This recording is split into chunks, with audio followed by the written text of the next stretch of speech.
अस्सलाम वालेकुम नाज़रीन इकराम, फ्रीडम न्यूज़ के स्पेशल एपिसोड के साथ शकील उद्दीन एक बार फिर आपकी खिदमत में हाजिर है। जी हाँ, 4 फरवरी कैंसर के मर्ज से आगाही का आलमी दिन है। मुख्तलिफ औकात में मुख्तलिफ डॉक्टर्स हजरात से हम आपकी मुलाकात करवाते रहे हैं। आज स्पेशली चूँकि सरतान का आलमी दिन है तो हमने सोचा ये कि क्यों ना आपको इस मर्ज से आगाही दी जाए। लोग इस मर्ज के बारे में खौफ हरास बहुत ज़्यादा फैलाते हैं, लेकिन बाज़ सरतान ऐसे हैं कि जिनका इलाज मुमकिन है। इसी हवाले से आज हम आपको लेकर आ गए हैं डॉक्टर प्रोफेसर रुफीना सोमरो, जो कि पाकिस्तान में ही नहीं बल्कि दुनिया भर में एक मकाम रखती हैं और हमारे कराची की शान है। कराची के एक निजी हॉस्पिटल में प्रोफेसर की हैसियत से अपने फ़राइज़ अंजाम दे रही हैं। डॉक्टर रुफीना सोमरो, आपको खुशामदीद कहेंगे। शुक्रिया, बहुत शुक्रिया। प्रोफेसर साहबा, सरतान कई तरह के हैं, आपका ताल्लुक़ शोबा सरतान से है और ब्रेस्ट कैंसर के हवाले से आप काम करती हैं। सबसे पहले हम ये जानना चाहेंगे कि सरतान किस तरह के होते हैं, कितनी अक़साम के होते हैं और हमारे यहाँ कराची में पाकिस्तान में हैं? जिस्म के किसी भी हिस्से में सरतान हो सकता है, लेकिन यहाँ पाकिस्तान में जो हम देख रहे हैं कि ब्रेस्ट कैंसर की शरह बहुत ज़्यादा है जी। और ये तकरीबन 35% अगर आप मर्द और औरतों को मिलाएं, 35% जो कैंसर है वो ब्रेस्ट कैंसर है। और दूसरी जो हमारे पास शरह बढ़ रही है और वह वैसे भी ज़्यादा है, मुंह का जो कैंसर है। ठीक, बात सिर्फ ये है कि ये जो चीज़ें हैं अगर हम इब्तदाई मराहिल में डायग्नोज कर लें तो बहुत ट्रीटेबल है और इलाज हो सकता है।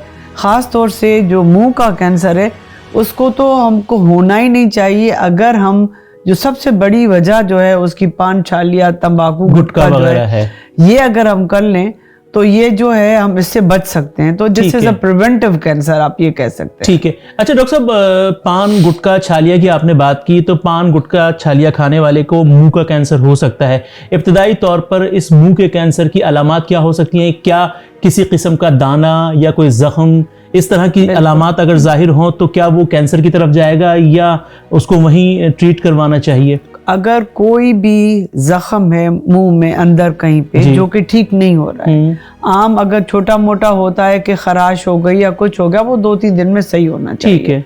और ख़ास तौर से वो हजरात जो कि इन सारी आगाही के बावजूद भी अपना पान तंबाकू छालिया बंद नहीं करे, कोई भी जख्म बन रहा है तो उनको फौरी डॉक्टर से रुजू करना चाहिए, बिकॉज ये इब्तदाई मराइल हो सकते हैं। बिल्कुल। नाज़रीन इकराम, यहाँ ये बात हमें सोचनी होगी और ख़ास तौर पर उन लोगों को सोचनी होगी कि जो पान गुटखा छालिया मावा और दीगर जो अजीब व गरीब नामों से चीज़ें इस वक्त हमारे शहर में या अगर हम ये देखें कि हमारे देही इलाकों में लोग इस्तेमाल कर रहे हैं, उससे मुंह का कैंसर हो सकता है। और अगर ये तमाम चीज़ें इस्तेमाल करने के बाद मुंह में किसी किस्म का कोई दाना, कोई गुठली या कोई जख्म बनता है तो फौरी तौर पर डॉक्टर से रुजू करना चाहिए। डॉक्टर साहब, अब आते हैं आपके डिपार्टमेंट की तरफ। ब्रेस्ट कैंसर से आपका ताल्लुक़ है, मुख्तलिफ जो पेशेंट्स हैं, ख़वातीन, वो आपके पास आती हैं। तो ब्रेस्ट कैंसर के लिए अगर हम बात करें तो इब्तदाई तौर पर इसकी अलामात क्या हो सकती हैं ब्रेस्ट कैंसर के लिए? देखें, जैसे एक तो ये कि जिसकी जो अलामात है मेजॉरिटी में एक गुठली बनना है। ठीक है। लेकिन सिर्फ गुठली ही ब्रेस्ट कैंसर की अलामात नहीं है। ब्रेस्ट की साइज में, शेप में कोई फर्क आ जाए, दोनों ब्रेस्ट की साइज में कोई फर्क है, खाल अंदर की तरफ धस रही है, कोई आपकी सूजन या कोई बल्ज नजर आ रहा है, अंडर आर्म के ग्लैंड्स में कोई स्वेलिंग नजर आ रही है, ब्लड स्टेन डिस्चार्ज निपल से आ रहा है, निपल अंदर की तरफ जा रही है जो कि सही थी, ये सारे अलामात हो सकते हैं। ठीक। हर औरत को चाहिए कि अपने आप को अपना मुआयना माहाना ज़रूर करे। ठीक। क्योंकि शुरू में इब्तदाई मराइल में इसमें कोई तकलीफ नहीं होती है। ठीक। अच्छा डॉक्टर साहब, यहाँ क़ता कलामी होगी। आपने कहा कि हर खातून को अपना मुआयना खुद करना चाहिए, तो क्या इस के लिए किसी उम्र की कैद है कि आपने 40 साल के बाद या 20 साल के बाद या 30 साल के बाद आपने अपना खुद एग्जामिनेशन खुद करना है? नहीं, जैसे ही लड़की बालिग होती है उसको सिखाना चाहिए। बिल्कुल। और 20 साल के बाद, इससे पहले करे 20 साल के बाद, क्योंकि जब आप जो भी चीज़ ज़्यादा प्रैक्टिस करते हो आप अपने जिस्म को ज़्यादा बेहतर तौर पे जान सकते हैं। ठीक है।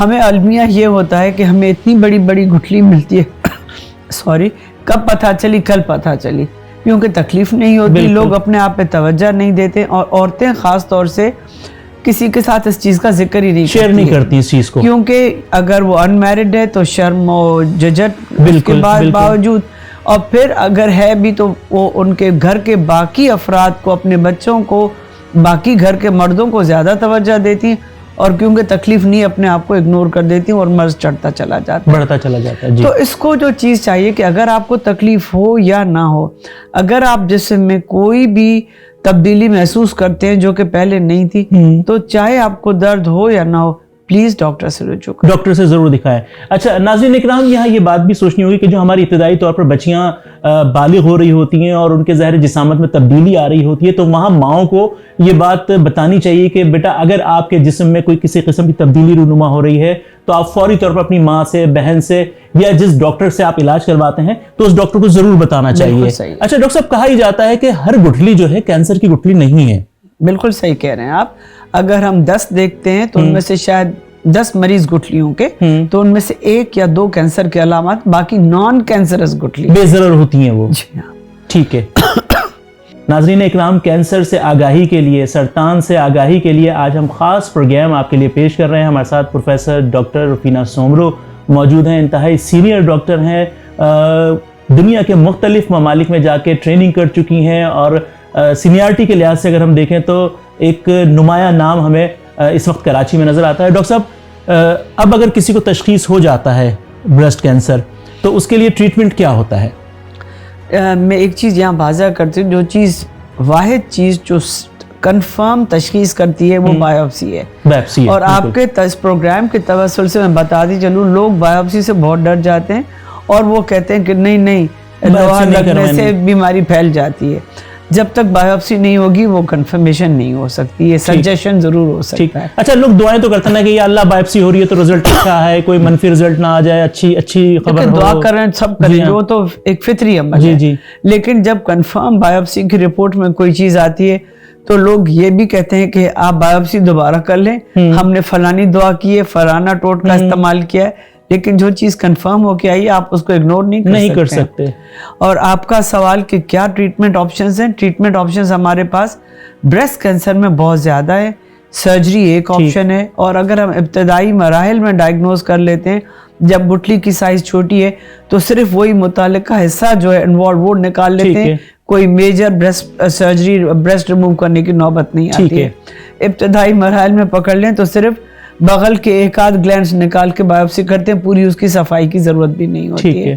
دوسرے آپشنز ہمارے پاس ہے، ڈرپ میں ڈال کے جو انجیکشنز ہیں، کیموتھیراپی، لوگ اس سے ڈرتے ہیں کیونکہ اس کے سائیڈ ایفیکٹس ہوتے ہیں، اور ایک عورت کے لیے سب سے بڑا سائیڈ ایفیکٹس اس کے بالوں کا گر جانا ہے، لیکن یہ ٹیمپرری ہے، لیکن اس کے فائدے بہت زیادہ ہے۔ ٹھیک ہے۔ دوسری چیز جو ہے ہم چیک کرتے ہیں، اگر کسی کو ریڈیشن کی ضرورت ہوتی ہے، شعاعیں جو ہوتے ہیں لوکل کنٹرول کے لیے وہ دیتے ہیں۔ بایوپسی کی رپورٹ سے پتہ چلتا ہے کہ ان کے ہارمونز کے ریسپٹارز ان کے ٹیومر میں موجود ہیں یا نہیں ہے، یا کس نوعیت کا مرض ہے، یا کس نوعیت، اور کون سی دواؤں سے رسپونڈ کرے گا۔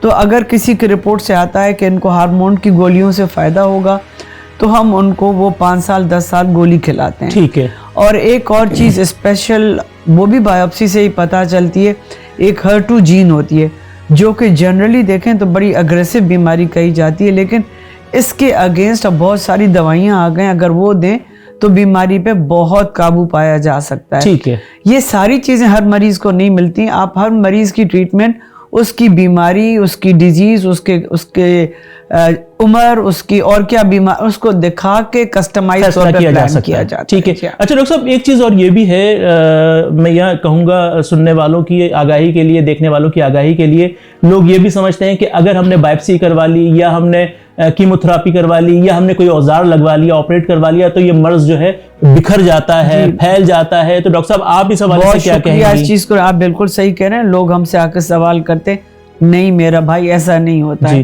ہمیں وہی مریض ہم سے آ کے کہتا ہے بایوپسی کر لو جس میں ایک لوہے کی نیڈل لگتی ہے، وہ کہتے ہیں یہ چھوڑ دیں، گٹھلی نکال دیں، لیکن وہ بھی نائف کاٹنا، وہ بھی تو لوہا ہی ہوتا ہے۔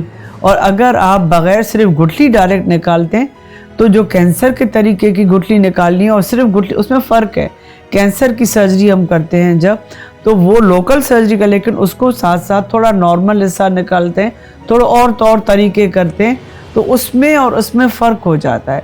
तो इससे कोई चीज़ करने से बीमारी फैलने के चांसेस नहीं होते हैं। ठीक है, बल्कि घर में बैठने से, इलाज ना कराने से डिजीज एडवांस होती है और फिर उसके फैलने के चांसेस बढ़ जाते हैं। अच्छा डॉक्टर साहब, यहाँ मैं चाहूँगा अपनी तमाम उन ख़वातीन के लिए कि जो हमारा प्रोग्राम देख रही हैं और सुनती हैं, ब्रेस्ट कैंसर काबिल इलाज है? ब्रेस्ट कैंसर बिल्कुल काबिल इलाज है, लेकिन हम सबको चाहिए कि उसको जल्दी से जल्दी अर्ली स्टेज पे डायग्नोज करें, उसका बर वक्त और मुकम्मल इलाज करें, तो आप भी ऐसे नॉर्मल ज़िंदगी गुजार सकते हैं जैसे कोई ब्लड प्रेशर शुगर का मरीज़ गुजार सकता है, लेकिन अर्ली डायग्नोसिस और मुकम्मल इलाज शर्त है। चलते चलते जब हम प्रोग्राम को अपने इख्तिताम की जानिब लेकर जा रहे हैं, तो डॉक्टर साहब यहाँ मैं ये सवाल ज़रूर करना चाहूँगा कि जब एक खातून ब्रेस्ट कैंसर के मरज़ में मुब्तला होकर आती है तो एक नफ्सियाती दबाव बहुत ज़्यादा होता है, तो उस हवाले से डॉक्टर का क्या किरदार है, डॉक्टर का क्या काम बनता है कि उसको किस तरीके से उसके जहन को फ्रेश करे ताकि वो इस खौफ से निकले कि मुझे कैंसर हो गया है? देखें, इसमें डॉक्टर का किरदार बहुत अहम है, लेकिन डॉक्टर सिर्फ अकेला उसको नहीं बदल सकता। बिल्कुल। कैंसर लफ्ज़ ही ऐसा है कि सब खौफनाक हो जाते हैं। डॉक्टर को चाहिए कि जो उसकी कंडीशन के मुताबिक उसको दे, और जैसे अभी हम ये कह रहे हैं कि काबिल इलाज मर्ज़ है, तो वो डॉक्टर उसको उस चीज़ की तसल्ली दे और पूरा ट्रीटमेंट प्लान बता दे, उसके साथ डिस्कस करे, और अगर उसके दिमाग में कोई क्वेश्चंस हैं तो उसको क्लियर करे। लेकिन इस सारे डर खौफ में हमने जो देखा है कि उसमें घर वालों का भी बहुत अहम किरदार है। उसमें ना सिर्फ घर की औरतों को, माँ बहन, बल्कि घर के मर्द का बहुत अहम किरदार है। मैंने ये देखा है कि जहाँ औरत का शौहर, भाई, बाप साथ खड़ा होता है, उसकी ये जो सफ़र है मुश्किल, वो बहुत सहल हो जाता है। बिल्कुल। तो आई थिंक इसमें हम सब का, चाहे वो डॉक्टर हो, नर्स हो, या जो घर का फर्द हो, फैमिली हो, फ्रेंड्स हो, हम सब का ज़ाती फ़र्ज़ बनता है कि हम कैंसर के मरीज़ की हिम्मत बढ़ाएं, उसको गाइड करें, उसको हर तरह से सपोर्ट करें, बरक्स उसके कि हम उसको ये देखें कि ये कोई अछूत बीमारी है या उसको किसी ये समझे कि उसका कोई कसूर है तो उसकी वजह से हो गया है। ठीक है, ये सब ऊपर वाले के फैसले। हमको चाहिए कि हम अपना हेल्दी लाइफ स्टाइल अपना और हौसला अफजाई करें मरीज और एक दूसरे का साथ दें। ठीक है, बहुत शुक्रिया डॉक्टर साहब आपका कि आपने वक्त दिया और कैंसर के मर्ज से आगाही हमारे सुनने और देखने वालों को दी। बहुत शुक्रिया आपका। Thank you so much. नाज़रीन इकराम, फ्रीडम न्यूज़ का पैगाम भी यही है कि सरतान ही क्या, हम तमाम बीमारियों को शिकस्त दे सकते हैं, लेकिन ज़रूरत इस अम्र की है कि हमें एहतियात और देखभाल करना होगी। अगर हमारे जिस्म में, ख़ास तौर पर अगर हम बात कर रहे हैं अपने बच्चियों की, अपनी ख़वातीन की, अगर उनके सीने में किसी किस्म की कोई तब्दीली रूनुमा होती है तो वो फौरी तौर पर अपने डॉक्टर से, अपनी वालदा से, अपनी बहन से, अपने अजीज़ रिश्तेदारों से इस बात को शेयर करें, ना कि छुपाएं, ताकि कैंसर का जो मर्ज़ है वो आगे बढ़ने से पहले ही रोक दिया जाए और उसका इलाज कर दिया जाए। इसी के साथ शकीलुद्दीन और फ्रीडम न्यूज़ की पूरी मीडिया टीम को इजाज़त दीजिए। अल्लाह निगहबान।